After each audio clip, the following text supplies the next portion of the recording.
বিনা নেমন্তন্নে আমি ছেড়ে দেবো। এইখানে ঝুলছে প্যাকেট, সামনে বসে রয়েছে দেবলীনা। লজ্জা করে না? না। কেন রে? করে না। কেন রে? তোর তো ভালো হলো, তুই রাতের খাবারটা পেয়ে গেলি। লজ্জাই আছে না।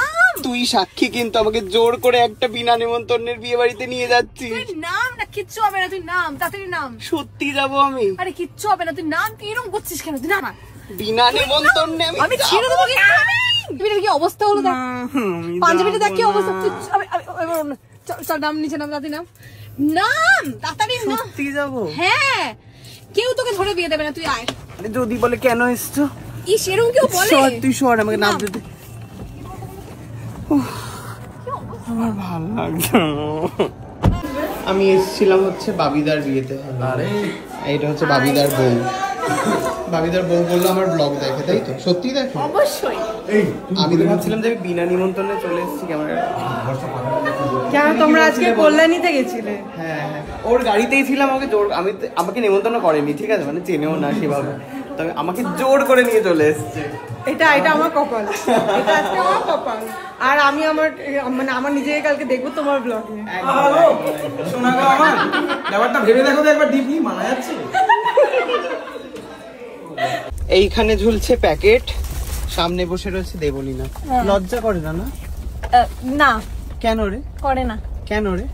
তোর তো ভালো হলো, তুই রাতের খাবারটা পেয়ে গেলি। লজ্জা কর। তুই আমার বাড়িতে খাবার রয়েছে, আর কালকে শনিবার 12টা বেজে যাবে তোকে থাকতে থাকতে। আমি কি বলছি শোন, তুই কি করবি বল? তার জন্য ইন রিটার্নস কি করতে হবে এখন বল? কিচ্ছু করতে হবে না। Thank you so much. তোকে একটা বিড়ি খাইয়ে দেবো আমি। বিড়ি আমি খাই না, তার বদলে ছোটুকে খাইয়ে দিস। ছোটুদের সাথে অন্য ডিলিং আছে, মনে নেই? ছোটুর সামনে বিয়ে, বাই দ্য ওয়ে দর্শকগণ, ছোটুর সামনে বিয়ে। আপনারা ছোটকে শুভেচ্ছা জানাবেন, যে ছোটুদা অল দ্য বেস্ট বলবেন সবাই। ফুল পাঠাতে পারো, ফুলও পাঠাতে পারেন ছোটুদার অ্যাড্রেসে। ওগুলো পরে গেথে নেবে, ফুল সজ্জায় সাজিয়ে দেবে ওটা। তাই তো ছোটু? ওকে, চলো টাটা। সো দেখতেই পেলে কিভাবে অত্যাচার করেছে আমার সাথে মহিলা। মানে এতদিন অবধি না, মানে খেতে যেতে ভালোই লাগতো, বেশ একটা বিয়ে বাড়িতে ঢুকে পড়বো, কি খেয়ে নেবো এরকম ধরনের ইচ্ছে হতো। বাট এখন আর কেমন একটা যেন লাগে।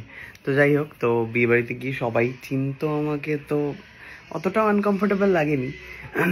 মানে কেউ যদি আমাকে চিনতেই না পারতো আর জিজ্ঞেস করতো কার বাড়ির লোক তুমি, মানে সেটা আরও খুবই অকওয়ার্ড সিচুয়েশন হতো। তো যাই হোক, দেবলীনা যেটা করে যাওয়ার সাথে সেটা আমি এককালে করতাম লোকজনের সাথে, ঢুকে পড়ি বিয়ে বাড়িতে। তো দেবলীনা এখন সেটা শুরু করেছে। আমিও নিয়ে যাবো ওকে, ডেফিনেটলি। আমিও কোনো একটা বিয়ে বাড়ি যেখানে আমার নিমন্ত্রণ থাকবে আর ওর থাকবে না, এরকম জায়গায় ওকে আমি নিয়ে যাবো। তো যাই হোক, থ্যাংক ইউ সো মাচ ব্লগটা দেখার জন্য। আর ভালো লাগলে লাইক, কমেন্ট, শেয়ার অবশ্যই করে দিও। Tata, bye bye.